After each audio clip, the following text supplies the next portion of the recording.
आज के इस लेक्चर में हम बात करेंगे मुद्रा यानी मनी के बारे में। हम ये समझना चाहेंगे कि मनी कहते किसको हैं। उसके बाद हम समझेंगे फंक्शंस ऑफ मनी यानी मुद्रा के कार्य को। उसके बाद हम समझेंगे टाइप्स ऑफ मनी को। तो ये सारी बातें आज के इस लेक्चर में मैं आपसे बड़े विस्तार से करने वाला हूं। तो चलिए इन्हीं सब बातों के साथ आज के इस लेक्चर की शुरुआत करते हैं। तो देखिए मनी पे आए, उसके बाद फंक्शंस ऑफ मनी को देखें, फिर उसके बाद टाइप्स ऑफ मनी को देखें। उससे पहले हम एक ऐसी व्यवस्था के बारे में आपसे बात करना चाहेंगे जिस व्यवस्था में मनी का कोई रोल ही नहीं था, मनी का कोई कॉन्सेप्ट ही नहीं था, मुद्रा का कोई चलन ही नहीं था। तो सारे लेन देन बिना मुद्रा के ही किए जाते थे। उस व्यवस्था को हम कहते हैं वस्तु विनिमय आधारित अर्थव्यवस्था। इसको इंग्लिश में कहते हैं हम बार्टर सिस्टम। आप लोगों में से ज्यादातर लोगों ने निश्चित रूप से बार्टर सिस्टम को समझा होगा। तो यह वस्तु विनिमय अर्थव्यवस्था यानी बार्टर सिस्टम है क्या, इसे सबसे पहले हम समझ लें। तो इसकी परिभाषा को देखें। जब किसी वस्तु या सेवा के बदले, जब किसी वस्तु या सेवा के बदले दूसरी वस्तु या सेवा का लेन देन हो, तो जब किसी वस्तु या सेवा के बदले दूसरी वस्तु या सेवा का लेन देन हो तो उसे वस्तु विनिमय कहते हैं। इस पद्धति में मुद्रा का प्रयोग कहीं नहीं होता है, मुद्रा का कोई इसमें प्रयोग ही नहीं है। तो मान लीजिए मेरे पास अपने खाने से ज्यादा चावल है, यानी सरप्लस चावल मेरे पास है, और मेरे पास दूध नहीं है, मुझे दूध की आवश्यकता है। कोई ऐसा व्यक्ति है जिसके पास दूध तो खूब है लेकिन चावल नहीं है। तो मैं उसके पास गया और मैंने उससे कहा कि ऐसा है कि आप जो है 1 लीटर दूध 1 महीने तक मुझे रोज दे दीजिए, ये बताइए कि मैं आपको कितना चावल दे दूं। तो मैंने चावल दे दिया, उनसे मैंने दूध ले लिया। उसी प्रकार से मेरे पास एक्सेस चावल है, मुझे कपड़े की जरूरत है, तो मैं कपड़ा बनाने वाले के यहां गया और उससे कहा कि 5 मीटर मुझे कपड़ा दे दीजिए, मैं आपको चावल दे देता हूं। तो वस्तु से वस्तु का विनिमय। इसी प्रकार से वस्तु से सेवा को भी खरीदा जाता था, विनिमय किया जाता था। अभी बहुत पहले की बात नहीं है, जो लोग गांव से जुड़े हैं वो जानते हैं कि एग्रीकल्चर लैंड में जो वर्कर काम करते थे उन्हें पहले अनाज ही दिया जाता था उनके रोज के कार्यों के बदले। यानी दिन भर वो काम करते थे तो ऐसे होता था कि आपको 5 केजी गेहूं दिया जाएगा या 7 केजी आपको धान दिया जाएगा, ऐसे पैसा नहीं दिया जाता था। उनको के काम के बदले उन्हें जो है वस्तु ही मिलती थी, अनाज मिलती थी। या फिर ऐसा भी होता था कि मेरे खेतों में आप जो है मेरी मदद कर दीजिए, इसके बदले में मैं आपके खेतों में आपकी मदद कर सकता हूं। तो ये खेत का तो मैं एक एग्जांपल दे रहा हूं, ऐसे बहुत सी चीजों में एक व्यक्ति अपने श्रम से दूसरे की मदद करता था और दूसरा व्यक्ति अपने श्रम से उसकी मदद कर देता था, या फिर श्रम के बदले उनको वस्तु दे दिया जाता था।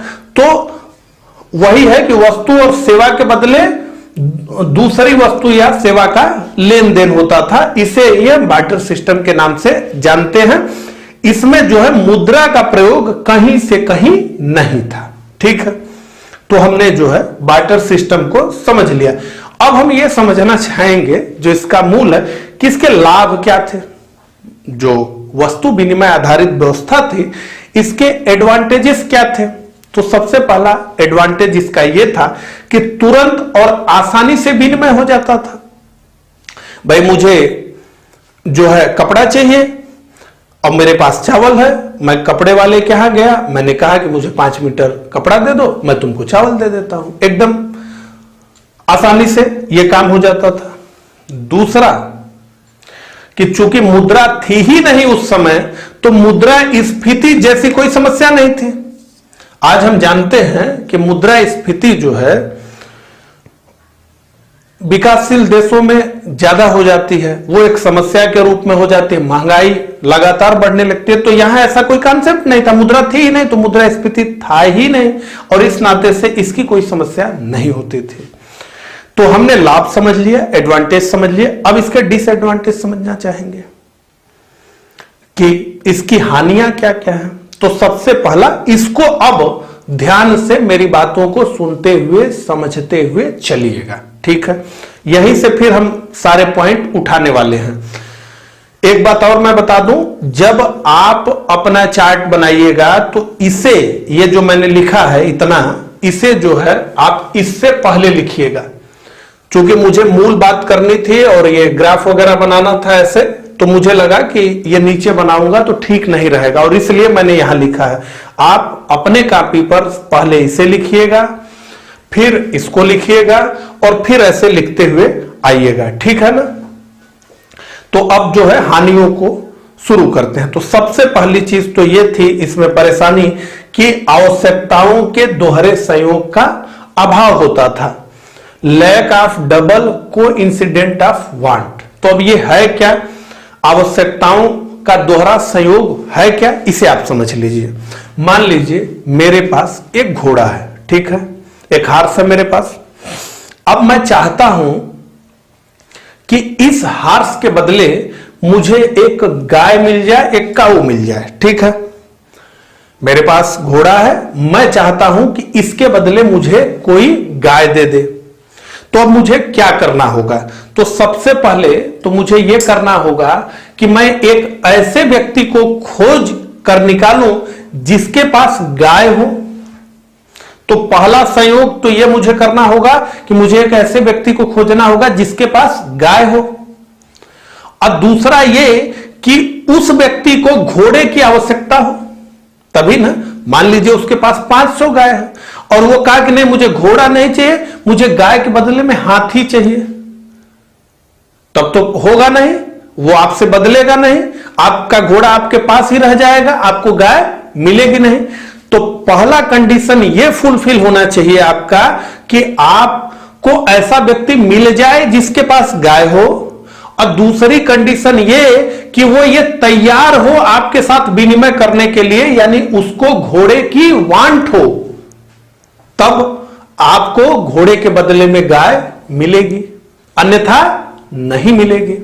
तो ये आप समझ गए दोहरा संयोग। तो ये होना बड़ा मुश्किल है ना। मान लीजिए घरेलू जो वस्तुएं हैं उसमें तो हो जाएगा, चावल है, गेहूं है, इन सब चीजों में हो जाएगा, लेकिन घोड़ा और गाय, बकरी और भेड़, इन सबों में दिक्कत होगा। तो यह दिक्कत थी पहली कि दोहरे संयोग की आवश्यकता थी कि पहले तो ये ऐसे व्यक्ति को खोजिए जिसके पास गाय हो, और दूसरी शर्त यह कि वो गाय के बदले में घोड़ा लेना चाहता हो। दूसरा, मूल्य की एक समान माप की समस्या। देखिए मुद्रा था नहीं, अब मुद्रा का अभाव, और मुद्रा के अभाव से हुआ क्या कि प्रत्येक वस्तु के मुकाबले अन्य वस्तुओं की कीमत का पता लगाना होता था। जैसे मान लीजिए मुझे 1 मीटर कपड़े की आवश्यकता है, ठीक है, तो अब मुझे यह पता लगाना होता था कि 1 मीटर कपड़े के लिए मुझे कितना चावल देना होगा, मुझे कितना दूध देना होगा, मुझे कितना नमक देना होगा, मुझे कितना तंबाकू देना होगा। यानी एक वस्तु की कीमत अलग अलग वस्तुओं के मूल्य के रूप में मापनी होती थी। अब 1 मीटर के लिए, एक मान लीजिए हम चार्ट है, 1 मीटर कपड़ा है, तो 1 मीटर कपड़े के लिए 5 केजी चावल चाहिए, 3 केजी दूध चाहिए, अलग अलग। मैंने 5 केजी चावल दे दूंगा तो 1 मीटर कपड़ा मिल जाएगा, या फिर मैं 3 केजी दूध दे दूंगा तो 1 मीटर कपड़ा मिल जाएगा, या फिर मैं 6 केजी गेहूं दे दूंगा तो मिल जाएगा। यानी ऐसे अलग अलग जो है हमें मूल्य निकालने होते थे। तो इसमें यह है कि अगर 10 वस्तु किसी अर्थव्यवस्था में है, किसी भी अर्थव्यवस्था में अगर 10 वस्तु है तो उसका कुल 45 मूल्य निकालना होता था अलग अलग। यानी 10 वस्तु के लिए हमें 45 मूल्य जानने होते थे कि भाई 1 मीटर के लिए अच्छा चावल इतना देना होगा, अच्छा दूध इतना देना होगा, अच्छा गेहूं इतना देना होगा, ऐसे करके इसका एक फार्मूला था। n उस व्यवस्था में जितनी वस्तुएं हैं उनकी संख्या n-1/2 यह फार्मूला होता था। इस फार्मूले पर मान लीजिए अगर 10 वस्तु है तो निकालेंगे तो 45 आएगा, और अगर 100 वस्तु है तो 4950 आएगा। तो इतने मूल्य आपको पता होने चाहिए जब 100 वस्तु रहेगी तब। आज मुद्रा है तो हमको कितना मूल्य पता करना है? 100 वस्तु का 100 मूल्य, बस ना। हमको पता है चावल कैसे केजी, हमको पता है पेट्रोल कैसे लीटर, हमको पता है दूध कैसे लीटर, हमको पता है तंबाकू कैसे केजी, ऐसे करके 100 वस्तु का 100 मूल्य हमको याद करना होता है, साबुन शैंपू ऐसे करके। लेकिन यहां पर 100 वस्तु के अलग अलग कुल 4950 मूल्य हो जाते थे, 4950। इसका फार्मूला यह था, इस पर 100 वस्तु रख करके आप देख लीजिएगा, ठीक है। तो यह बहुत बड़ी समस्या थी, problem of common measure of value. तीसरा, वस्तुओं के उप विभाजन की समस्या। अब देखिए, कई वस्तुएं ऐसी होती हैं जिनको अगर आप छोटे छोटे टुकड़ों में बदलेंगे तो उनका मूल्य अंशतः या पूर्ण रूपेण समाप्त हो जाएगा। जैसे टीवी है, रेफ्रिजरेटर है, एसी है, ऐसे बहुत से इलेक्ट्रॉनिक्स उत्पाद और इस तरह के। तो आप टीवी को 5-6 टुकड़े में बांटेंगे अगर, तो उसका मूल्य समाप्त हो जाएगा ना, खत्म हो जाएगा। तो ऐसी वस्तुएं जिनका वैल्यू बहुत ज्यादा है और जिनके बदले आप जो है कई वस्तुएं अलग अलग खरीदना चाहते हैं, यानी आप ये सोच रहे हैं कि एक टीवी का विनिमय करके मैं अलग अलग 6 वस्तुएं खरीद लूं। जैसे एक टीवी को मैं बदल करके एक मोबाइल भी खरीद लूं, मैं चावल भी खरीद लूं, मैं जो है सरसों का तेल भी खरीद लूं, मैं जो है एक प्रेस भी खरीद लूं, ऐसे अलग अलग। तो क्या यह संभव है कि ये 6 अलग अलग वस्तुएं आपको एक ही जगह मिल जाए, कि उसको टीवी दे दीजिए और उसको 6 वस्तुएं कह दीजिए कि दे दे? ऐसा संभव नहीं है। तो क्या आप टीवी को तोड़ तोड़ कर 6 लोगों को बांटेंगे? ऐसा भी संभव नहीं है।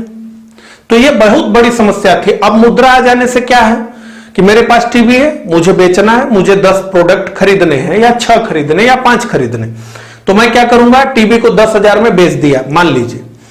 फिर मेरे पास पैसा है, रुपया, मैं दुकानों पर जाऊंगा और मैं अलग अलग खरीद लूंगा, मोबाइल खरीद लूंगा, प्रेस खरीद लूंगा, चावल खरीद लूंगा, सरसों का तेल, जो चाहता हूं खरीद लूंगा। यह दिक्कत यहां होती थी। और चौथा, धन के संचय में कठिनाई। देखिए, यहां पर वस्तु आधारित अर्थव्यवस्था है, वस्तुओं से वस्तु का लेन देन हो रहा है। तो ऐसे में हमें वस्तु को ही संचित करना पड़ेगा, क्योंकि उसी में वैल्यू है, उसी के द्वारा जो है हम लेन देन कर पाएंगे। मान लीजिए मेरे पास एक्सेस गेहूं है, तो मैं चाहूंगा कि उसका स्टॉक करूं ताकि आगे जाकर के मैं उसके बदले में कोई और अपनी जरूरत की वस्तुएं खरीद लूं। तो इसे बहुत दिन तक स्टॉक करके नहीं रखा जा सकता। क्यों? क्योंकि सारी वस्तुएं जो है टिकाऊ नहीं होती हैं।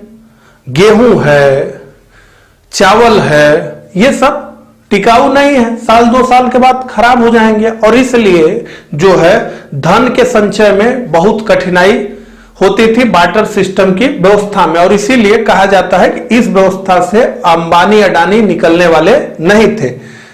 तो बस जरूरत भर का काम हो जाता था, कोई चाहे कि संपत्ति खड़ा कर लूं, तो इस व्यवस्था में संभव नहीं था। तो इन सारी कठिनाइयों के जवाब के रूप में मुद्रा आई, मनी आई। तो अब हम यहां आ जाते हैं और मनी को समझते हैं, मुद्रा को समझते हैं। अगर हम जनरल बात करें तो हमको यह समझ में आता है कि ये जो करेंसी नोट है और जो सिक्के हैं वही मुद्रा है।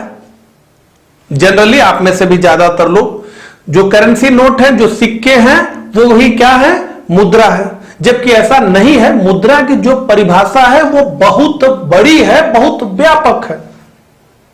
तो सबसे पहले तो हम मुद्रा की परिभाषा को ही समझ लेते हैं। तो यहां मैंने लिखा हुआ है, कोई भी वस्तु जिसे विनिमय के माध्यम, मूल्य के माप, स्थगित भुगतानों के मान एवं मूल्यों के संचय के साधन के रूप में स्वीकारा जाता है, उसे हम मुद्रा कहते हैं। तो इसमें जो प्राइमरी फंक्शन बताया जाता है मुद्रा का, वो है विनिमय का माध्यम यानी मीडियम ऑफ एक्सचेंज, और मूल्य का मापक यानी मेजर ऑफ वैल्यू। उसके बाद इसके सेकेंडरी वर्क ये सब है। तो ये इसकी जो है एक परिभाषा हो गई। अगर हम बात करें फ्रांसिस ए वाकर की, तो इन्होंने कहा कि मुद्रा वह है जो मुद्रा का कार्य करे। मुद्रा वह है जो मुद्रा का कार्य करे। इसका मतलब है, अगर इनकी बात हम माने तो, कि मुद्रा के कार्य को अगर हम समझ लिए तो हम मुद्रा की परिभाषा को समझ लिए। तो मुद्रा की परिभाषा को समझने के लिए हमें समझना होगा मुद्रा के कार्य को। वो तो यही कर रहे हैं कि मुद्रा वह है जो मुद्रा का कार्य करे।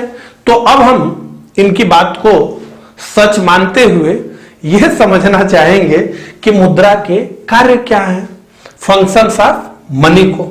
ठीक है, तो इसे हम दो भागों में बांटते हैं, एक जिसे हम प्राइमरी फंक्शन कहते हैं, एक जिसे हम सेकेंडरी फंक्शन कहते हैं।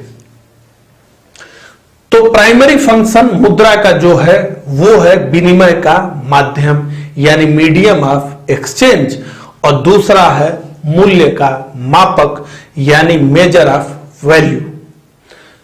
सेकेंडरी को अगर हम देखें, जिसे हिंदी में मैंने गौड़ कार्य लिखा है, तो वो है मूल्य का संचय, स्टोर ऑफ वैल्यू, स्थगित भुगतानों का मान, स्टैंडर्ड ऑफ डिफर्ड पेमेंट, और मूल्य का स्थानांतरण, ट्रांसफर ऑफ वैल्यू।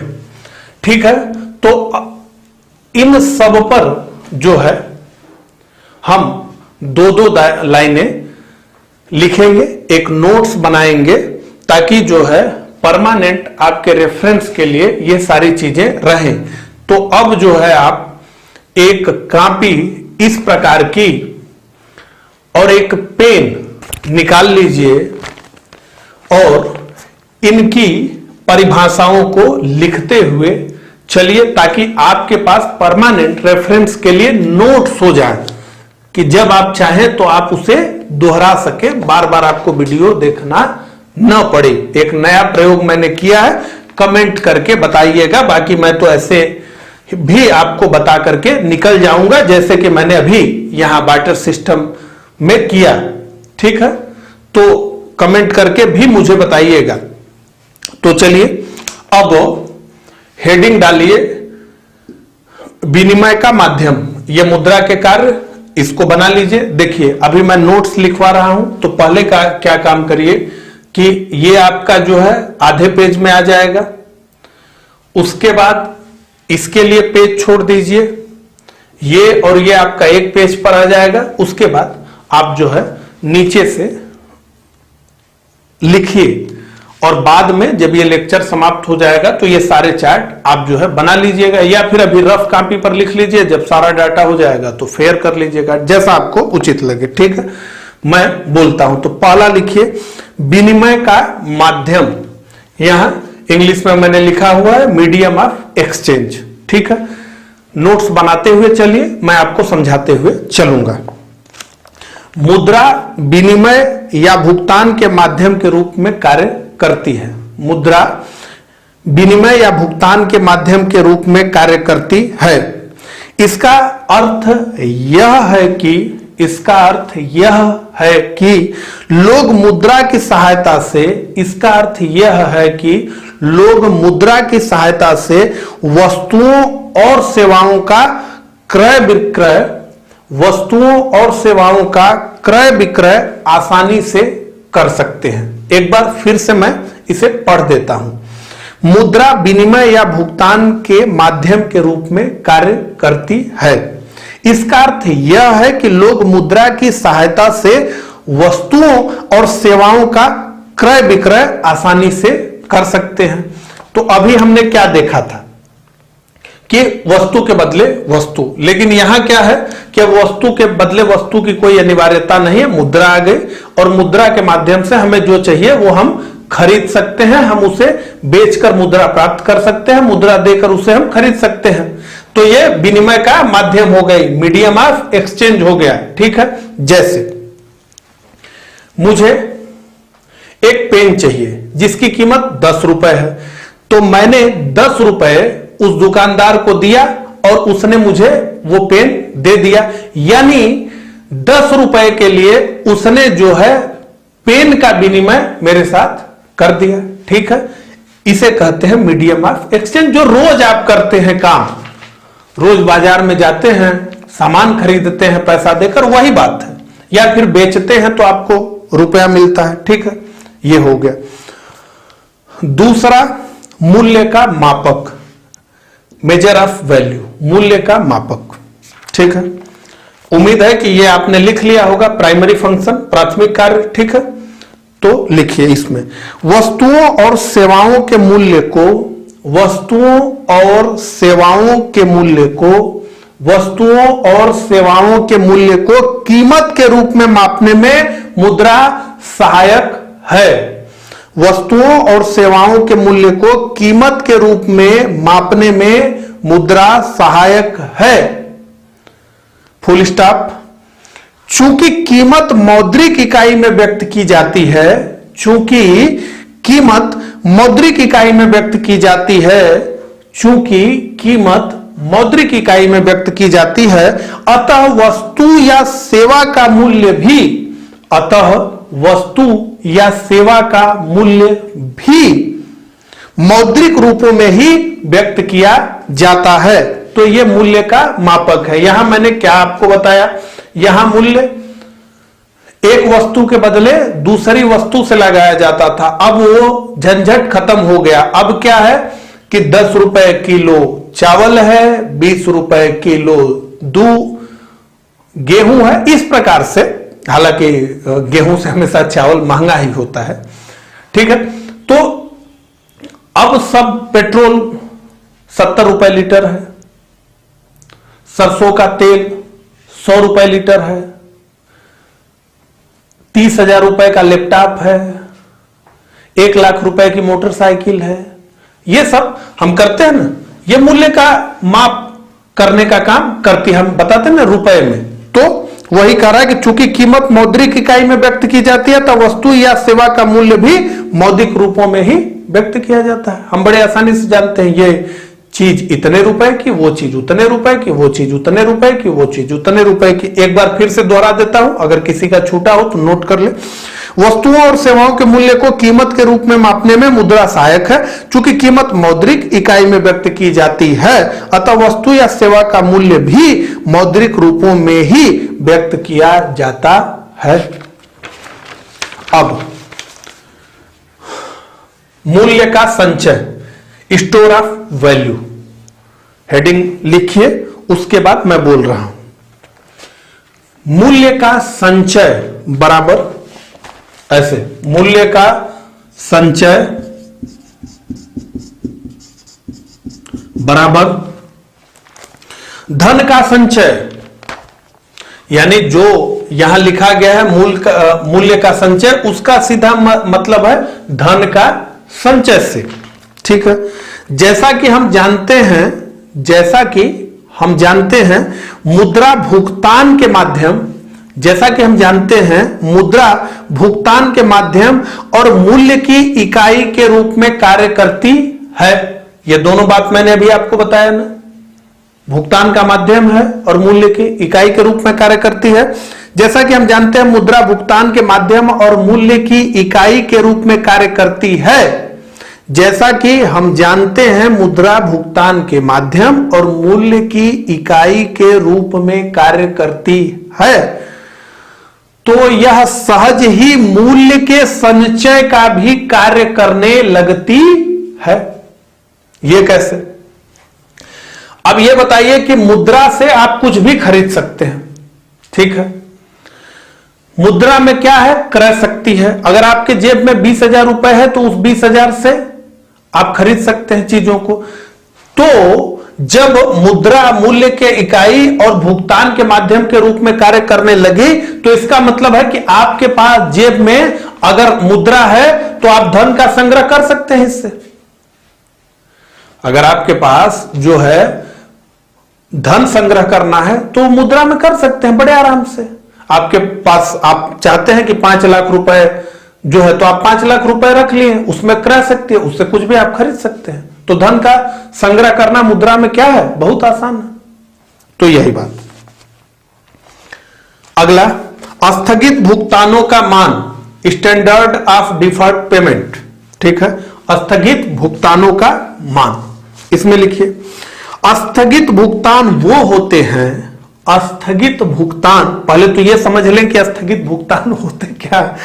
स्थगित भुगतान वो होते हैं जिनको देने का वादा भविष्य में किया जाता है। स्थगित भुगतान वो होते हैं जिनको देने का वादा भविष्य में किया जाता है, जैसे ऋण, ब्याज, रेंट आदि, ठीक है। कि भाई हमको जो है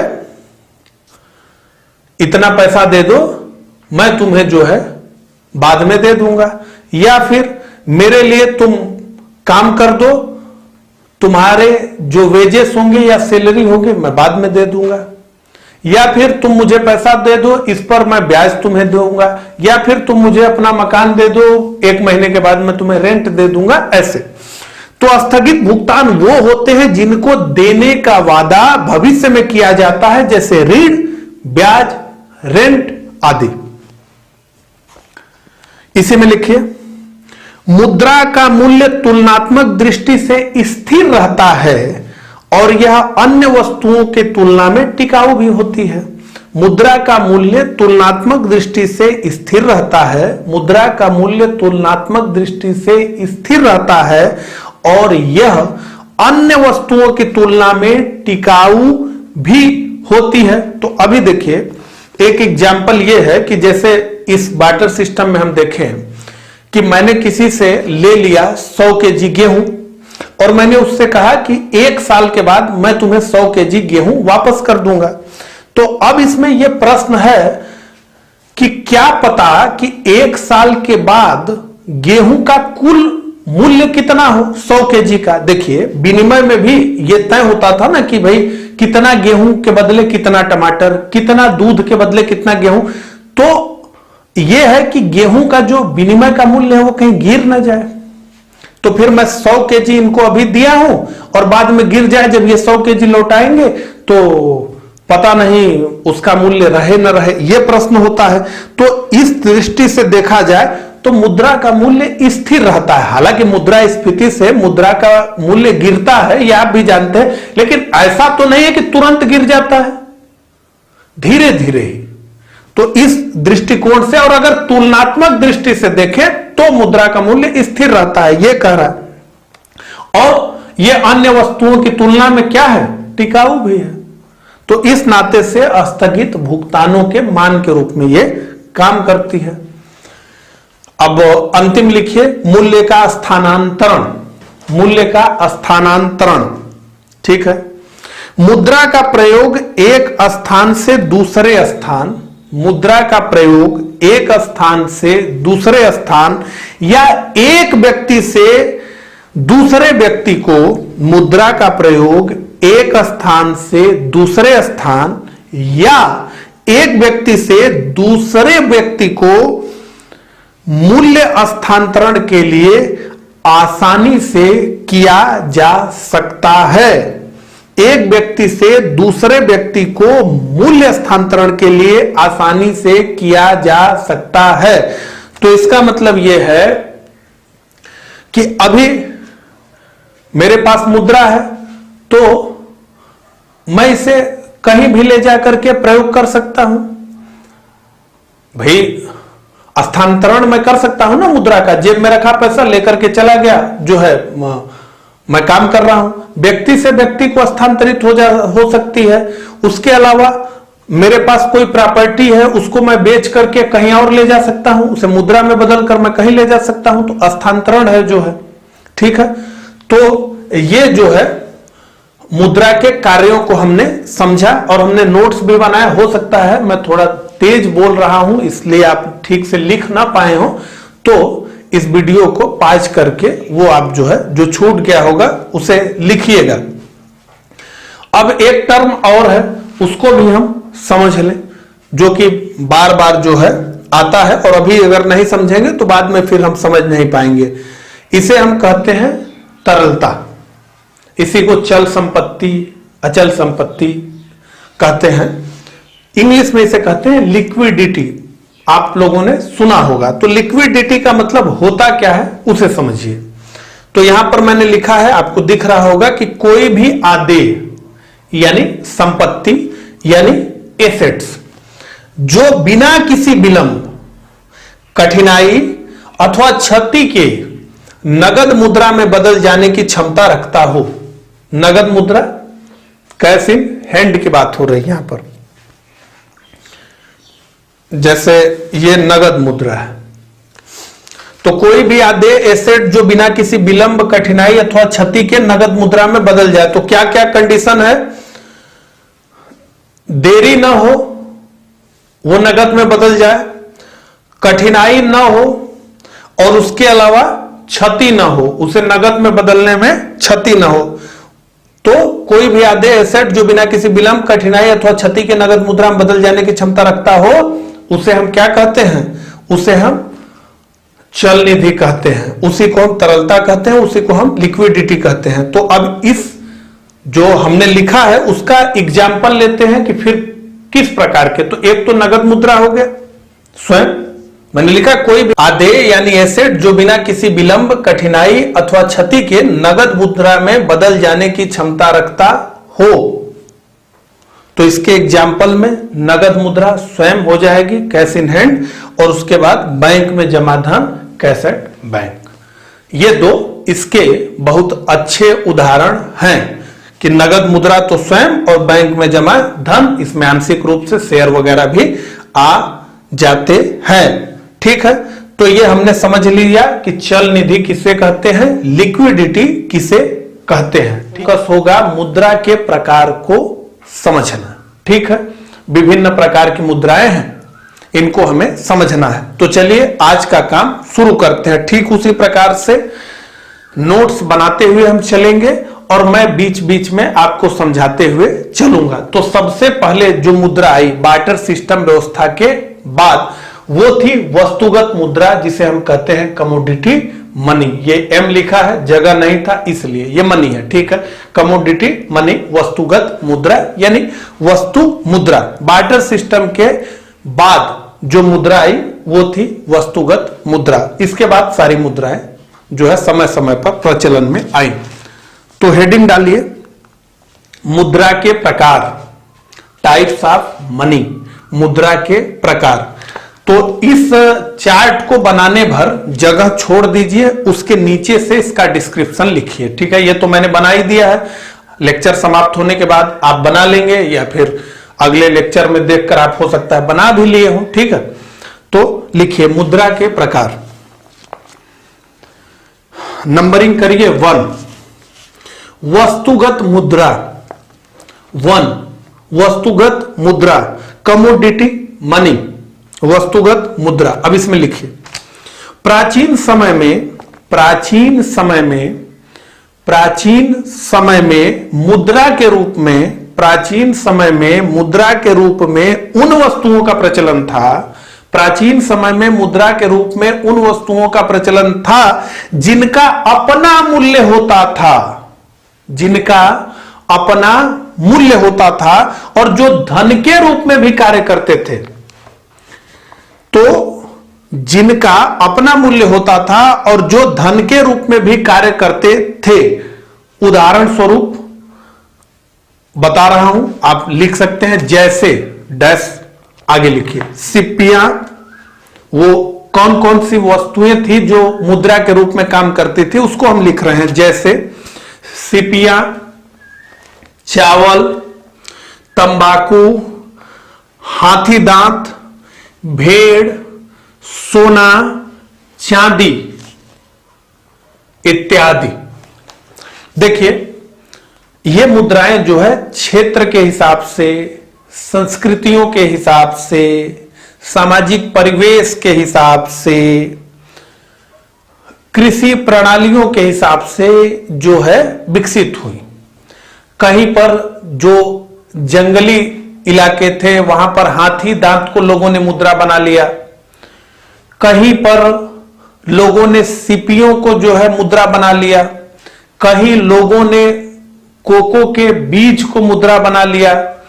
कृषि जहां पर बहुत अच्छी थी जिन क्षेत्रों में, वहां पर लोगों ने चावल को मुद्रा मान लिया, गेहूं को मुद्रा मान लिया। जहां पशुपालन की जो है सोसाइटी होती थी, जो समाज होता था, उन्होंने भेड़ों को मुद्रा बना लिया, गायों को मुद्रा बना लिया, ऐसे मुद्रा।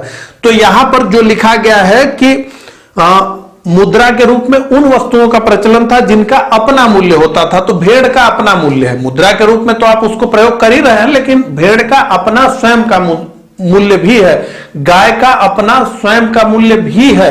अगर मुद्रा के रूप में आप उसका प्रयोग नहीं भी कर रहे हैं तो उसके अंदर अपना मूल्य है।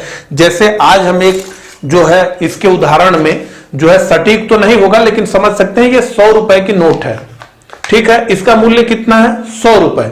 लेकिन वास्तव में इस कागज का मूल्य 1 रुपया भी नहीं है। हालांकि हो सकता है इसे बनाने में 1-2 रुपए सरकार का खर्च हुआ हो, लेकिन मेरे लिए तो इसका 1 रुपया भी नहीं मिलेगा। इस कागज का, ये जो कागज है, इस नोट का दाम 100 रुपए है, लेकिन इस कागज का वैल्यू कुछ नहीं है। तो वही मैं बता रहा हूं कि ये मुद्रा के रूप में तो काम करते ही थे, लेकिन इनका अपना स्वयं का मूल्य होता था, ठीक है। भेड़ का अपना स्वयं का मूल्य होगा ना, इस कागज का कुछ नहीं है, ठीक है। तो ये प्राचीन समय मुद्रा के रूप में उन वस्तुओं का प्रचलन था जिनका अपना मूल्य होता था और जो धन के रूप में भी कार्य करते थे। बहुत से कंडीशन, अभी एक बात मैं आपको बताऊं, सेकेंड वर्ल्ड वॉर के दौरान जो है जिन युद्ध बंदियों को शिविरों में रखा गया था, उन्होंने सिगरेट को मुद्रा बना लिया।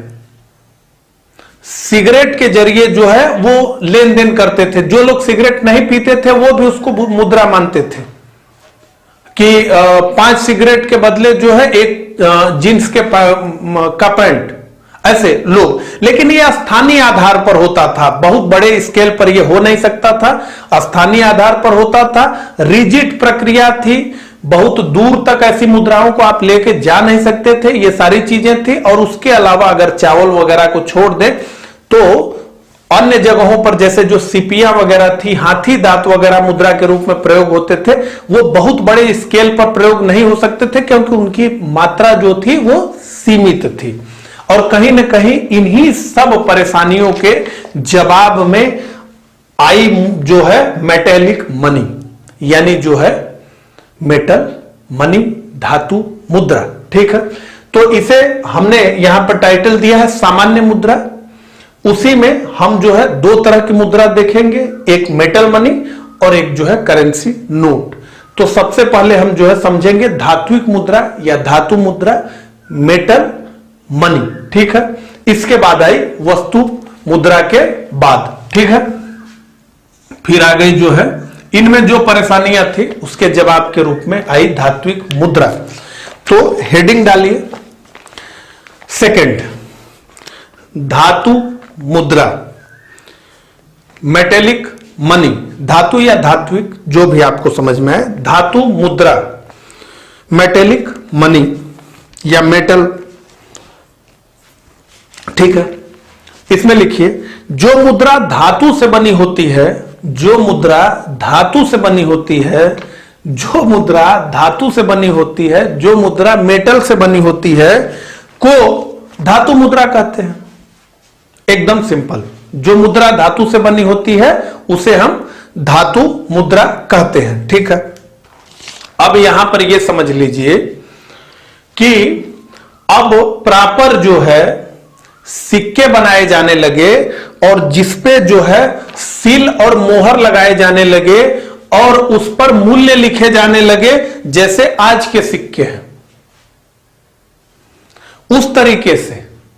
अभी यहां कोई मूल्य वगैरह नहीं लिखा जाता था वस्तुगत मुद्रा में, लेकिन अब यहां पर मूल्य लिखे जाने लगे जो है, और उसके अलावा जो है इस पर सील वगैरह मोहर लगाकर पक्का हो गया, तो वेट करने की जरूरत नहीं है। उस जो मेटल है उसको वजन करके देखने की जरूरत नहीं कि ये कितने ग्राम का है, बल्कि उस पर मूल्य लिखा है कि भाई ये 10 रुपए है, ये 20 रुपए, 50 रुपए, उसको आपको मान लेना है। तो ये आया।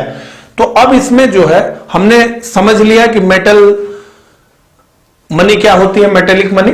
तो अब इसमें दो चीजें आती हैं, एक को हम कहते हैं प्रामाणिक मुद्रा, स्टैंडर्ड मनी, या फिर फुल बॉडीड कॉइन। देखिए कोई भी जो मेटेलिक मनी होगी वो क्वाइन के रूप में ही होगी, वो नोट के रूप में तो होगी नहीं।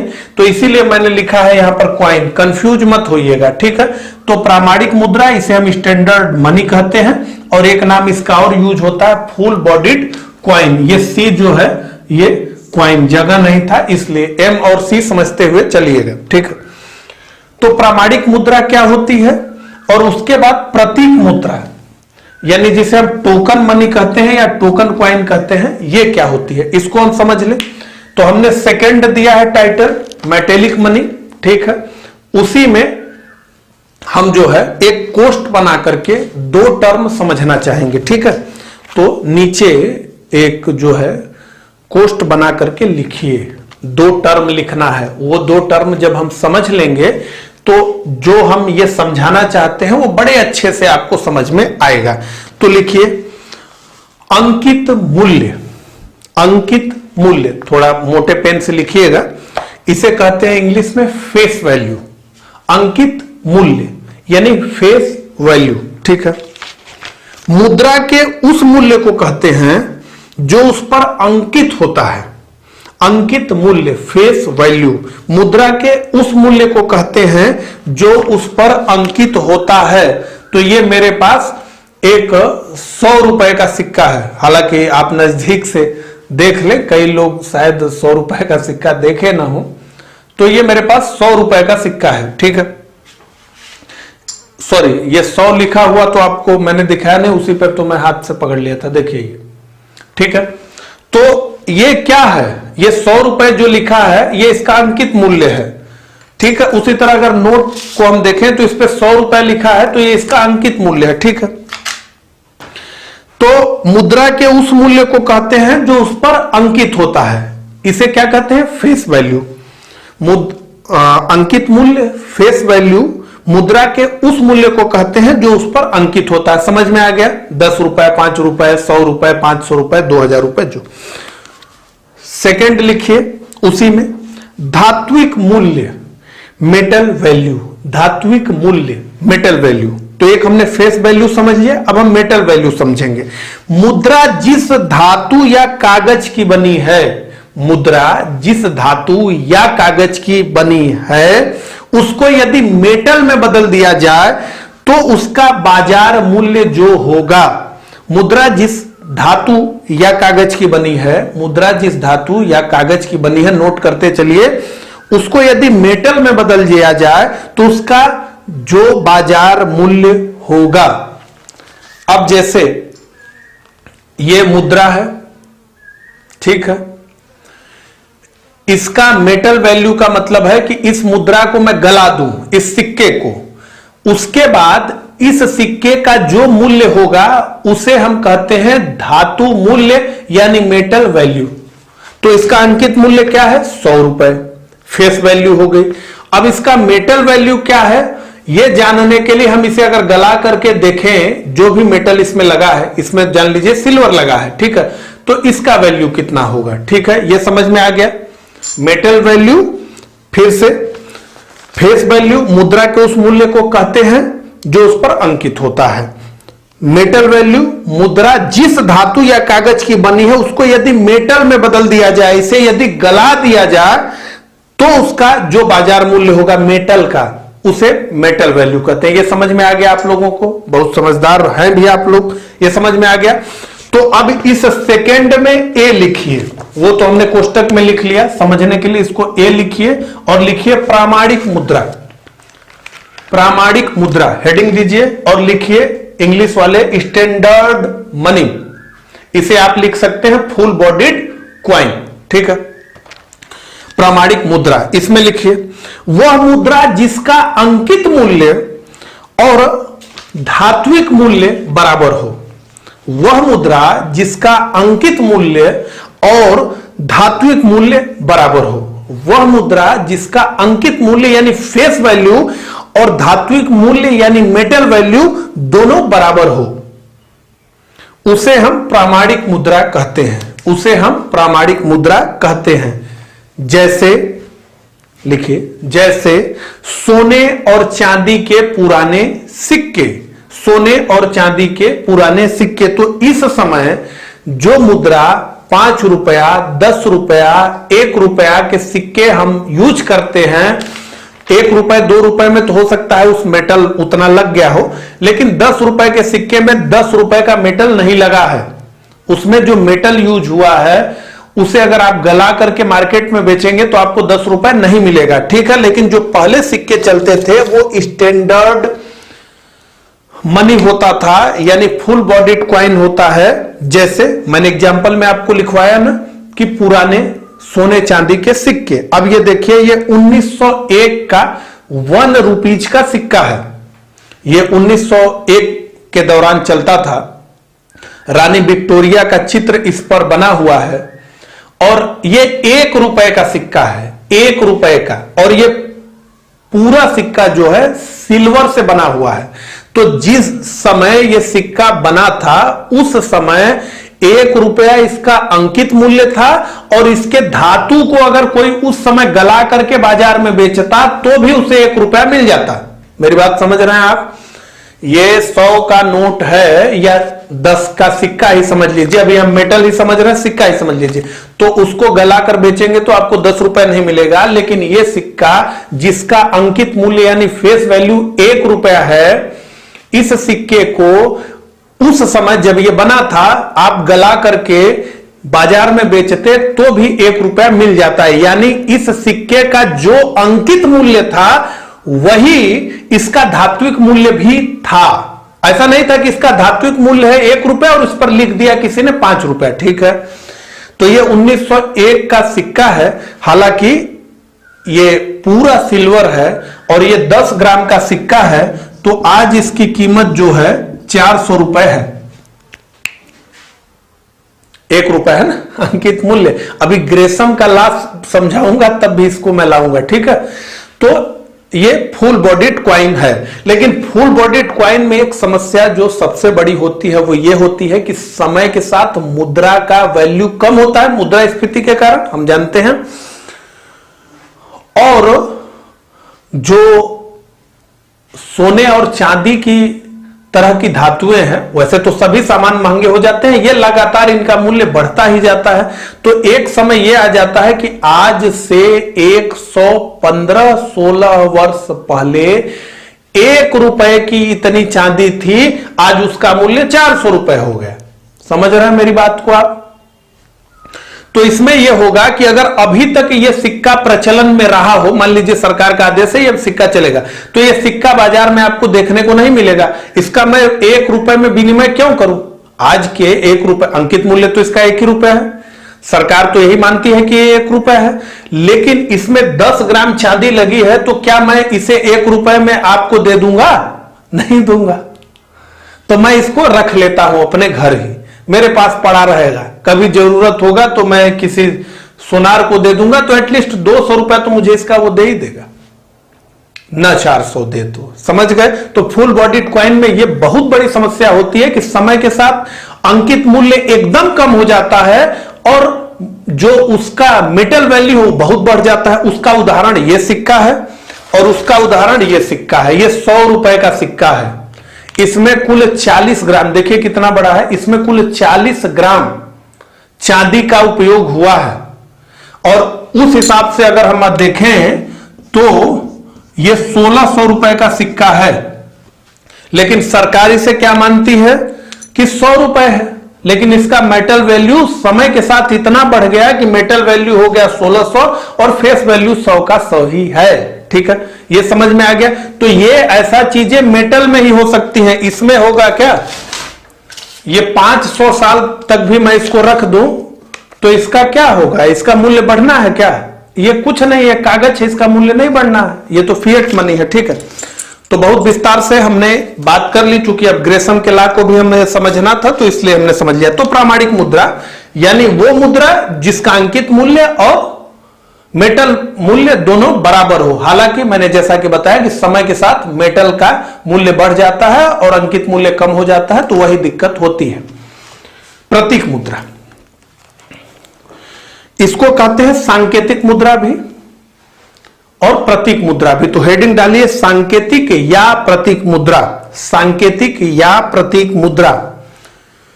इंग्लिश में टोकन मनी या क्वाइन, ये एम या सी मैंने लिखा है, टोकन मनी या क्वाइन। ठीक है, अब इसमें लिखिए वह मुद्रा जिसका अंकित मूल्य, वह मुद्रा जिसका अंकित मूल्य, वह मुद्रा जिसका अंकित मूल्य उसके धात्विक मूल्य से कम हो।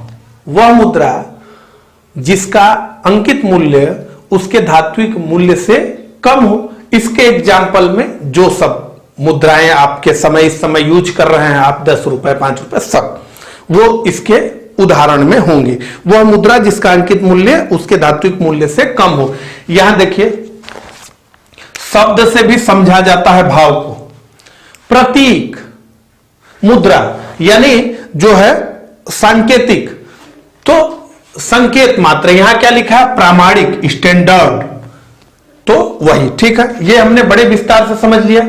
तो अब आपने इतना जो है पढ़ लिया, तो अब थॉमस ग्रेसम का नियम भी आप समझ ही लीजिए और इस पर जो है 2 लाइन लिख भी लीजिए। ग्रेसम का नियम आप लोग जानते होंगे। ये Thomas Gresham British royal exchange जो है उसके संस्थापक थे और एलिजाबेथ जो महारानी थी ब्रिटेन की, उनके ये जो है वित्तीय सलाहकार थे। इन्होंने 1560 में ये नियम दिया था जिसे ग्रेसम के नियम के नाम से हम लोग जानते हैं। तो ये नियम क्या था उसको समझने से पहले जो है, उससे पहले जो घटनाक्रम इंग्लैंड में घटा था उससे मैं आपसे बताना चाहूंगा। देखिए, इंग्लैंड में चांदी के सिक्के चलते थे और वो सिक्के पुराने हो गए थे, घिस गए थे, छत बिछत हो गए थे, मटमैले हो गए थे। ठीक है, छत बिछत का मतलब यह होता था कि चूंकि चांदी का सिक्का होता था और वो अपने अंकित मूल्य से उसको चलना होता था। ठीक है, उसमें कितनी चांदी लगी इससे मतलब तो है नहीं, जो उसका अंकित मूल्य है उसी से उसको चलना था। तो लोग क्या करते थे कि किनारे से सिक्कों को काट लेते थे। ऐसे थोड़ा थोड़ा बहुत से सिक्कों में काट करके उनके पास ठीक ठाक चांदी हो जाती थी, तो लोग ऐसा काम करते थे, तो वो सिक्के छत बिछत हो गए थे। ठीक है, तो रानी ने सोचा कि अब जो है नए सिक्के ढाले जाएं चांदी के और इसमें जो है पूरा मेटल का प्रयोग हो। यानी जो है जैसे जो सिक्का प्रयोग में चल रहा था, मान लीजिए 10 ग्राम से वो चला था, वो 9 ग्राम का हो गया, 8 ग्राम का हो गया, घिस गया, तो अब 10 ग्राम स्टैंडर्ड का सिक्का जो है नया टकसाल से छपे और छपा भी एक नया सिक्का, और वो इंग्लैंड की अर्थव्यवस्था में झोंक दिया गया, चलन में आ गया। तो बाद में जब ग्रेसम ने देखा तो ये देखे कि कुछ ही समय बाद जो नया सिक्का था वो बाजार में मिल ही नहीं रहा था, बाजार में केवल पुराने सिक्के ही मिल रहे थे। तो इसके पीछे इन्होंने जो अंदाजा लगाया वो ये कि लोगों की मेंटलिटी ये होती है कि जो खराब है उसे पहले अपने पास से हटाओ। यानी जिसके पास नया और पुराना दोनों तरह के सिक्के थे, उनके दिमाग में यह आया कि पहले जो है जो पुराना सिक्का है उसको ही दूसरों को दो और नया रख लो। आज भी जब नया 10 का सिक्का जो है लॉन्च हुआ था 2-3 साल पहले, मेरे हाथों में आया था, तो हमारी भी यही मेंटेलिटी होती है कि इस सिक्के को पर्स में रख लो, देखने में बड़ा अच्छा लग रहा है। ध्यान होगा आप लोगों को, आप लोग भी ऐसा करते हैं। तो ये कि पुराने सिक्के के लोग अपने पास से हटाना चाहते हैं कि मार्केट में भेज दो, मार्केट में भेज दो, और नए सिक्कों को वो अपने घर पर रख लेते हैं। इसका 2 लाभ है।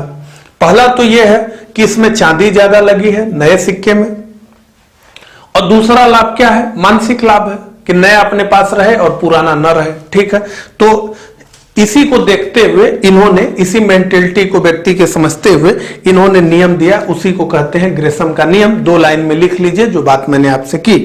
यदि किसी अर्थव्यवस्था में अच्छी और बुरी मुद्रा, किसी अर्थव्यवस्था में अच्छी और बुरी मुद्रा एक साथ प्रचलन में है, किसी अर्थव्यवस्था में अच्छी और बुरी मुद्रा एक साथ प्रचलन में है, किसी अर्थव्यवस्था में अच्छी और बुरी मुद्रा एक साथ प्रचलन में है, और कानूनी रूप से दोनों का अंकित मूल्य बराबर है, कानूनी रूप से दोनों का अंकित मूल्य बराबर है, कानूनी रूप से दोनों का अंकित मूल्य बराबर है, तो अच्छी मुद्रा चलन से बाहर हो जाएगी। तो अच्छी मुद्रा चलन से बाहर हो जाएगी, खाली खराब मुद्रा बचेगी, वही छत बिछत जो है, जो मुद्रा है, घिसी पिटी मुद्रा है, वही बचेगी। अच्छी मुद्रा लोग घर में रख लेंगे, चलाएंगे ही नहीं। अब ये सारी मुद्राएं आप देखिए, हालांकि ये पुरानी है लेकिन इनका मेटल वैल्यू बढ़ गया, तो ये कहां है, आपको देखने को नहीं मिलती। कई लोगों के पास ऐसी मुद्राएं होंगी, लोगों ने घर में रख लिया इसको। ठीक है, हालांकि इसको इसलिए रख लिया कि मेटल का वैल्यू बढ़ गया। ठीक है, अंकित मूल्य बराबर है, तो अच्छी मुद्रा चलन से बाहर हो जाएगी, तो अच्छी मुद्रा चलन से बाहर हो जाएगी। एक बार फिर से रिपीट कर देता हूं, फिर आगे बढ़ा जाएगा। यदि किसी अर्थव्यवस्था में अच्छी और बुरी मुद्रा एक साथ प्रचलन में है और कानूनी रूप से दोनों का अंकित मूल्य बराबर है, तो अच्छी मुद्रा चलन से बाहर हो जाएगी। ठीक है, ये हमने जो है ग्रेसम का नियम समझ लिया। धातु के मुद्रा में क्या परेशानी थी वो भी मैंने अभी आपको बताया था। तो इसी के जवाब में जो है फिर करेंसी नोट आई, कागज की मुद्रा। बताया जाता है कि सबसे पहले कागज की मुद्रा चीन में आई, यूरोप की बात करें तो स्पेन में आई, ऐसे करके ये चली। ये भी आप कहेंगे तो मुद्रा से जुड़े हुए जितने फैक्ट हैं उसको जो है जब हम मनी सप्लाई वाला लेक्चर डिस्कस करेंगे तो उसमें मैं आपको बताऊंगा। ठीक है, तो ये प्रतिनिधि कागजी मुद्रा सबसे पहले आई, रिप्रेजेंटेटिव पेपर मनी, ये मुद्रा सबसे पहले आई। कहा जाता है कि इसे सोनारों ने चलाया। किसने चलाया? सोनारों ने चलाया। ठीक है, सोनार मतलब समझते होंगे आप। होता यह था कि लोगों के पास अपना सोना और चांदी रखने के लिए घर में सुरक्षा के दृष्टिकोण से जगह नहीं होती थी। लोगों को लगता था कि हमारे घर पैसा रखा है तो सुरक्षित नहीं होगा, तो लोग क्या करते थे कि अपना सोना या चांदी सोनार के पास रखते थे। किसके पास रखते थे? सोनार के पास रखते थे। और जब वो कोई बड़ा सौदा करते थे तो सोनार से पैसा मांगकर, यानी वो सोना और चांदी मांग करके लाते थे, और फिर मान लीजिए अगर वो कोई सामान खरीद रहे हैं तो वो सामान उस सोने और चांदी से खरीद लेते थे और फिर जिससे वो सामान खरीदते थे यानी विक्रेता को वो सोना और चांदी दे देते थे। विक्रेता के साथ भी ये दिक्कत थी कि वो भी दौड़कर जाता था सोनार के पास और वो जो सोना प्राप्त किया उनको सामान बेचकर वो भी रख देता था सोनार के पास। तो धीरे धीरे जो है सोना चांदी रखने के एक बैंक के रूप में सोनार जो है हो गए। तो एक मार्केट है तो वहां पर क्रेता का भी सोना सोनार के पास रहने लगा और विक्रेता का भी पैसा वो सोना चांदी सोनार के पास रहने लगा। तो अब होता क्या था कि मेरा सोना मैंने रखा है सोनार के पास, मुझे कोई सामान खरीदना है उस सोने के बदले, मैं सोनार के पास गया, वो सोनार से सोना लिया, फिर एक व्यक्ति से मैंने सामान खरीदा, जिस व्यक्ति ने सामान मुझे बेचा वो व्यक्ति फिर उस सोना लेकर के उसी सोनार के पास गया और उसको दे दिया कि भाई रखे रहो, जब जरूरत होगी तो ले लूंगा। तो धीरे धीरे लोगों को लगा कि ये क्या करना, रोज दौड़ के यहां जाओ वहां जाओ। तो फिर क्या हुआ कि जैसे मान लीजिए मैंने जो है किसी सुनार के पास 1 केजी गोल्ड रखा मैंने, तो सुनार एक जो है मुझे पर्ची बना करके दे देता था। मान लीजिए कि उस गोल्ड की वैल्यू जो भी हो तो वो 1000 रुपए है, ऐसी पर्ची बना देता था। अब इस पर्ची को मैं जिससे सामान खरीदता था दे देता था कि देखो भाई ये मेरे पास पर्ची है फलाने सुनार का, ठीक है। फिर वो उसको ले लेता था विक्रेता, विक्रेता को भी कोई काम होता था तो वो उसी पर्ची से करता था। अब कुल मिलाकर पर्ची इतनी ताकतवर हो गई थी कि किसी को अब विश्वास था ही नहीं पर्ची पर। लोग जो है पर्ची से काम करते थे और अंतिम लक्ष्य क्या था कि जिसके पास पर्ची होगी उसको 1000 मूल्य का सोना मिलेगा। यानी मेरे पास 500 रुपए की पर्ची है तो 500 रुपए मूल्य का सोना मुझे मिलेगा, यह गारंटी होती थी। यह सुनारों से बात आगे बढ़ते बढ़ते सरकारों तक आ गई। अब सरकारें जो है मुद्रा छापती थी, उसके बदले सोना रखती थी और यह कहती थी कि ये जो 100 का नोट है वो तुम ले लो भैया, और जब मांगोगे इस 100 के नोट के बराबर तुमको सोना और चांदी मैं दे दूंगा। क्या दे दूंगा? सोना और चांदी दे दूंगा। तो कहें कि हम इजी रहे प्रोसेस, इसलिए कागज की नोट लेकर के आए हैं। सुविधा है तुमको कागज की नोट लेकर चलने में, लेकिन ध्यान रहे कि तुम्हारे पास जितना नोट है उसका सोना हम रखे हैं, तुम जब मांगोगे दे देंगे। इसे ही कहा गया प्रतिनिधि कागजी मुद्रा। ये प्रतिनिधि किसकी थी? गोल्ड की। ठीक है, समझ में ये आ गया। रिप्रेजेंटेटिव पेपर मनी सुनारों से शुरू हुई और इस मनी का अर्थ था कि उतना सोना उतना चांदी रखा हुआ है, जब आपको चाहिए आपको मिल जाएगा। ठीक है, लेकिन इसमें दिक्कत क्या हुआ कि यह ब्रेटन वुड्स समझौते से निकला था। 1970 के दशक में अमेरिका ने कहा कि हम सोना वोना नहीं रखेंगे। ठीक है, क्या नहीं करेंगे? सोना नहीं रखेंगे। क्यों? क्योंकि कई बदलाव हुए। पहली चीज तो अर्थव्यवस्था का मॉडल बहुत बड़ा हो गया। सोना चांदी क्या है? लिमिटेड है, लिमिटेड ही है ना, अनलिमिटेड तो है नहीं। सोना चांदी लिमिटेड है और अर्थव्यवस्था काफी बड़ी हो गई, तो ज्यादा नोटों की जरूरत हो गई, ज्यादा मुद्रा की जरूरत हो गई और सोना चांदी लिमिटेड है, तो यह संभव ही नहीं हो पाया कि उतना सोना चांदी आप पीछे रखें उसके बाद नोट छापें। यह संभव ही नहीं रहा। तो अमेरिका ने सबसे पहले कहा कि हम सोना वोना नहीं रखेंगे, हम ऐसे ही डॉलर छापेंगे। उसके बाद सारे देशों ने उसी को अडॉप्ट कर लिया। जो है इसका सबसे जो है ये प्रतिनिधि कागजी मुद्रा से फिएट मुद्रा पर आने का कारण रहा कि सोना लिमिटेड था, चांदी लिमिटेड है, जनसंख्या बढ़ गई, मौद्रिक आपूर्ति बढ़ गई, उत्पादन का आकार बढ़ गया, ज्यादा रुपए की डिमांड हो गई और इसलिए यह संभव ही नहीं हो पाया कि अब सोना और चांदी रख करके नोट छापे जाएं, और इसलिए बिना सोना चांदी रखे हुए नोट छापे जाने लगे और ऐसे नोट को कहते हैं फिएट मनी। तो सबसे पहले अब परिभाषा लिख लीजिए, उसके बाद हम आगे बढ़ते हैं। ठीक है, थॉमस ग्रेसम का नियम आपने लिख लिया। अब तुरंत हेडिंग डालिए, प्रतिनिधि कागजी मुद्रा, representative paper money, representative paper money, प्रतिनिधि कागजी मुद्रा। थोड़ा जल्दी जल्दी लिखते चलिए। इसका प्रयोग धात्विक मुद्रा के प्रतिस्थापन के रूप में किया गया। मैंने बताया ना कि कितना लेकर चलेंगे, वही। इसका प्रयोग धात्विक मुद्रा के प्रतिस्थापन के रूप में किया गया। इसका प्रयोग धात्विक मुद्रा के प्रतिस्थापन के रूप में किया गया। इसका प्रयोग धात्विक मुद्रा के प्रतिस्थापन के रूप में किया गया। इसके धारक द्वारा मांग करने पर ये सोने या चांदी में परिवर्तनीय थे। इसका प्रयोग धात्विक मुद्रा के प्रतिस्थापन के रूप में किया गया। इसके धारक द्वारा मांगने पर ये सोने या चांदी में परिवर्तनीय थे। पूरी बात मैंने आपको समझा दी है।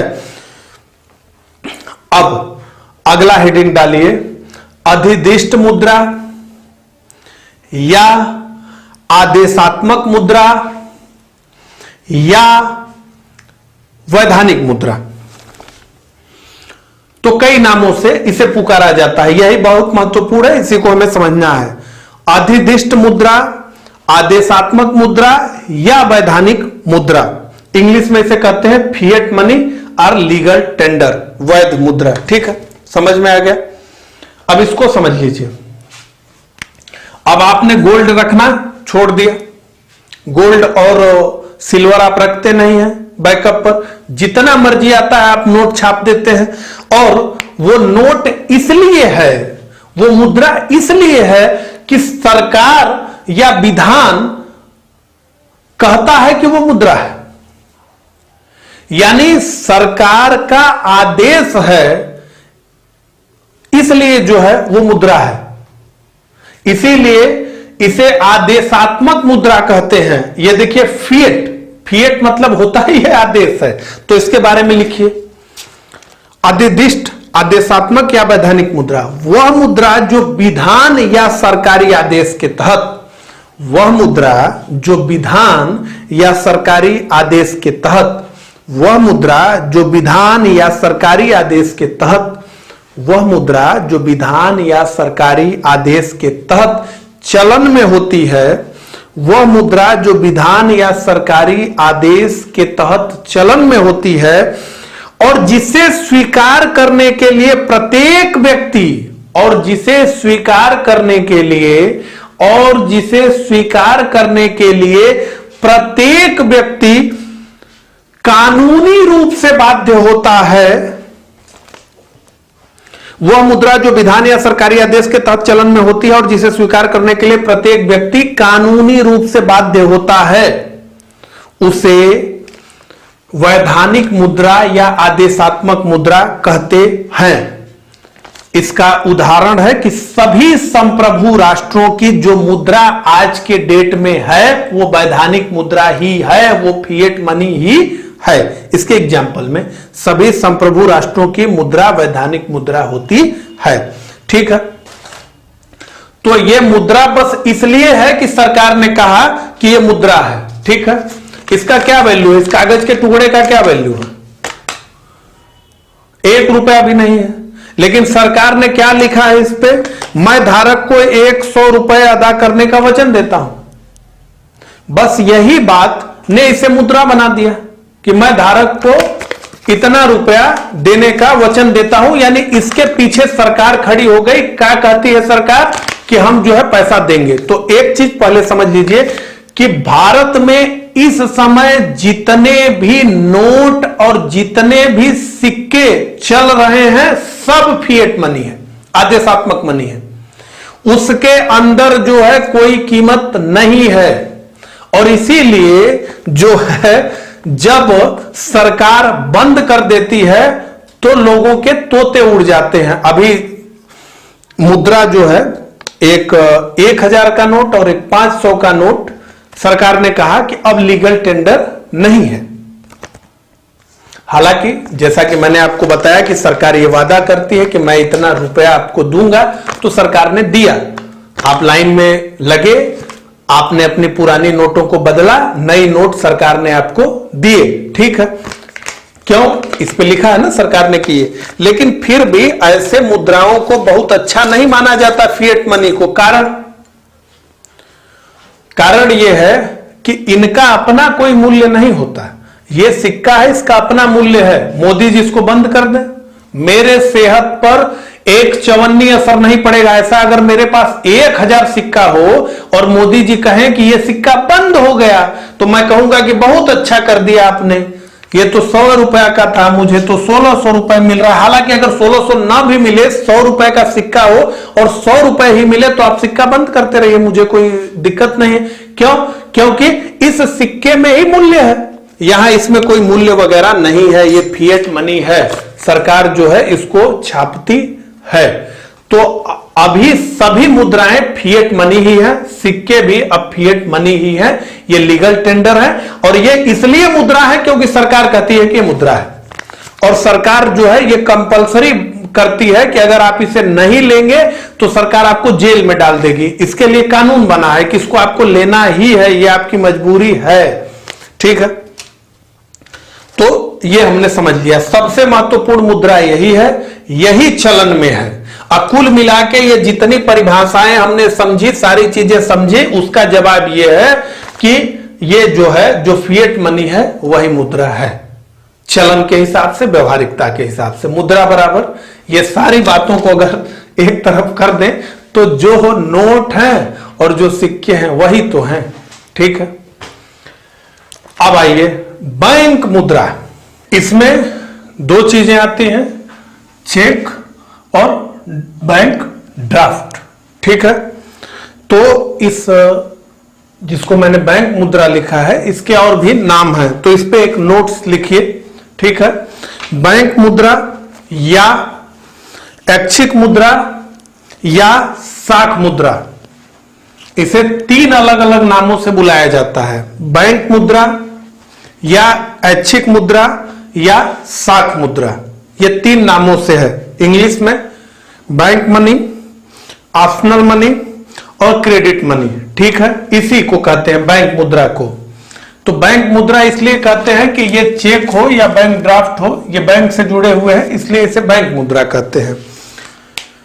ऑप्शनल यानी वैकल्पिक मुद्रा या ऐच्छिक मुद्रा इसे इसलिए कहते हैं क्योंकि चेक और बैंक ड्राफ्ट ये लेने के लिए आप बाध्य नहीं है। यहां फिएट मनी में क्या है, सरकार ने क्या कहा है, आपको लेना ही होगा, लेने से मना नहीं कर सकते। लेकिन अगर आपको कोई चेक दे रहा है, आपको अगर कोई बैंक ड्राफ्ट दे रहा है, तो आप मना कर सकते हैं कि भैया हमको चेक नहीं चाहिए, हमको कैश दो, नगद दो, हम चेक नहीं लेंगे, तो आप मना कर सकते हैं। परिभाषा लिखिए, आपको समझ में आ जाएगा। हेडिंग आपने दे दिया, शुरू करिए। कोई वैधानिक बाध्यता नहीं, जैसे मैंने अभी बताया फिएट में वैधानिक बाध्यता है, आपको लेना ही पड़ेगा, आप मना नहीं कर सकते। यहां मना कर सकते हैं लेने से, ये जरूरी नहीं कि आप चेक काट कर देंगे तो मैं उसको ले ही लूं, मैं मना भी कर सकता हूं कि नहीं मुझे आपका चेक नहीं चाहिए, मुझे पैसा दीजिए नगद में। ठीक ना, तो ये वैकल्पिक मुद्रा, इसीलिए ऐच्छिक मुद्रा। बैंक मुद्रा क्यों है, ऐच्छिक मुद्रा क्यों है, ये आपको समझ में आ गया। अब साख मुद्रा क्यों है वो समझा देता हूं, लिख लीजिए। कोई वैधानिक बाध्यता नहीं, यह व्यक्तियों पर निर्भर है कि वह उसे स्वीकारे या नहीं। और साख मुद्रा इसे इसलिए कहा जाता है क्योंकि चेक किसके साख पर चलता है, व्यक्ति के साख पर चलता है। आपकी जैसी क्रेडिट होगी उसी हिसाब से आपके चेक की वैल्यू होगी। कई लोग चेक काट देते हैं, पता चलता है उनके बैंक अकाउंट में पैसा ही नहीं है। तो अगर ऐसे लोग जान जाएं आपके बारे में तो आपकी साख गिर जाएगी, कहे उनका कोई क्रेडिट ही नहीं है। तो चेक चलता है व्यक्ति के साख पर और बैंक ड्राफ्ट चलता है बैंक के साख पर, इसलिए इसे साख मुद्रा कहा जाता है। तो बैंक मुद्रा, ऐच्छिक मुद्रा और साख मुद्रा, ये तीनों कहा जाता है। चेक आप जानते ही हैं, बैंक ड्राफ्ट जानते ही हैं, इसमें पॉइंट मैंने नोट कराई दिया, फिर से सुन लीजिए। कोई वैधानिक बाध्यता नहीं, यह व्यक्तियों पर निर्भर है कि वह उसे स्वीकारे या नहीं। तो ये हमने समझ लिया। अब आगे कई प्रकार की मुद्राएं हैं जो विभिन्न परीक्षाओं में आपसे पूछी जाती हैं, हर तरह की परीक्षा में, और इसको जो है समझना बहुत जरूरी भी है। तो पहली जो मुद्रा है वो है सन्निकट मुद्रा। सन्निकट मुद्रा, इसे नजदीकी मुद्रा, संयुक्त मुद्रा कहते हैं। हिंदी में कहें इसे तो जो है नियर मनी कहते हैं, इसे अर्ध मनी भी कहते हैं। तो पहले नोट तो कर लीजिए। सन्निकट मुद्रा, कई नाम मैं इसलिए बता रहा हूं कि कोई आपको ऐसे पूछ ले तो ये पता ना चले कि नहीं किसके बारे में पूछा जा रहा है। सन्निकट मुद्रा या नजदीकी मुद्रा या अर्ध मुद्रा। ठीक है, इंग्लिश में कहेंगे नियर मनी और क्वाजी मनी। नियर और क्वाजी, अर्ध मुद्रा। ठीक है, ये आपने लिख लिया। इसके बारे में लिखिए। वे आदेय, संपत्ति की बात हो रही, कोष्ठ में एसेट्स लिख लीजिएगा। वे आदेय जिनके अंदर तरलता का गुण होता है, वे आदेय जिनके अंदर तरलता का गुण होता है किंतु जिन्हें स्पष्ट रूप से मुद्रा नहीं कहा जा सकता। वे तरल आदेय जिनके अंदर तरलता का गुण तो होता है लेकिन जिन्हें स्पष्ट रूप से मुद्रा नहीं कहा जा सकता, इन्हें ही सन्निकट मुद्रा या अर्ध मुद्रा नियर मनी या क्वाजी मनी कहा जाता है। ठीक है, इसके उदाहरण लिखिए ताकि आपको बात स्पष्ट हो जाए। बांड, सरकारी प्रतिभूतियां, सोना, चांदी, इन सबको हम क्या कहते हैं? Near money. ठीक है, या क्वाजी मनी हो गया। आगे दुर्लभ मुद्रा, दुर्लभ मुद्रा हार्ड करेंसी, दुर्लभ मुद्रा हार्ड करेंसी। ठीक है, इसमें लिखिए क्या है? अंतर्राष्ट्रीय बाजार में जिस मुद्रा की मांग उसकी आपूर्ति से अधिक हो, अंतर्राष्ट्रीय बाजार में जिस मुद्रा की मांग उसकी आपूर्ति से अधिक हो, तो मांग खूब है, आपूर्ति कम है। जिस मुद्रा की मांग उसकी आपूर्ति से अधिक हो उसे दुर्लभ मुद्रा यानी हार्ड करेंसी कहते हैं, उसे दुर्लभ मुद्रा कहते हैं। जैसे अमेरिकी डॉलर, जैसे अमेरिकी डॉलर, उसे क्या कहते हैं? दुर्लभ मुद्रा कहते हैं। अंतर्राष्ट्रीय बाजार में जिसकी मांग खूब हो, आपूर्ति कम हो। दूसरा, सुलभ मुद्रा सॉफ्ट करेंसी, सुलभ मुद्रा सॉफ्ट करेंसी, जिस मुद्रा की स्थिति इसके ठीक विपरीत हो, जिस मुद्रा की स्थिति इसके ठीक विपरीत हो कि आपूर्ति खूब हो, मांग कम हो, उल्टी हो स्थिति। जिस मुद्रा की स्थिति इसके ठीक विपरीत हो, किसके ठीक विपरीत? दुर्लभ मुद्रा के विपरीत हो, उसे सुलभ मुद्रा कहते हैं, सॉफ्ट करेंसी कहते हैं। जैसे अनेक विकासशील देशों की मुद्राएं। हो गया। आगे डालिए heading plastic money. Plastic money ये क्या है? विभिन्न बैंकों, वित्तीय संस्थाओं द्वारा, विभिन्न बैंकों, वित्तीय संस्थाओं द्वारा, विभिन्न बैंकों, वित्तीय संस्थाओं द्वारा जारी किए गए डेबिट और क्रेडिट कार्ड आदि को ही प्लास्टिक मनी कहा जाता है। तो डेबिट क्रेडिट कार्ड जो हम प्रयोग करते हैं उसे ही जो है प्लास्टिक मनी कहा जाता है। इसी को लोग डिजिटल मनी भी कह देते हैं। तो ये सब तकनीकी फर्क है, समझिएगा। विभिन्न बैंकों, वित्तीय संस्थाओं द्वारा जारी किए गए डेबिट और क्रेडिट कार्ड आदि को ही प्लास्टिक मनी कहा जाता है। एक बार फिर से बोलता हूं, विभिन्न बैंकों, वित्तीय संस्थाओं द्वारा जारी किए गए डेबिट और क्रेडिट कार्ड आदि को ही प्लास्टिक मनी कहा जाता है। अब आगे आइए, गर्म मुद्रा हॉट मनी, गर्म मुद्रा हॉट मनी। अब ये आपको जो है जब भी एफडीआई, एफएफआई पढ़ेंगे आप, तो ये सारी चीजें जो है विदेशी निवेश के समय ये टर्म बार बार आएगा, तो इसको भी लिख लीजिए। देखिए, इस एक लेक्चर से आपका बहुत काम हो जाने वाला है पक्का। चीजों को पढ़ते समय ये सब टर्म बार बार आते हैं, तो पता होना चाहिए जो है। ठीक है, तो गर्म मुद्रा हॉट मनी निवेशकों द्वारा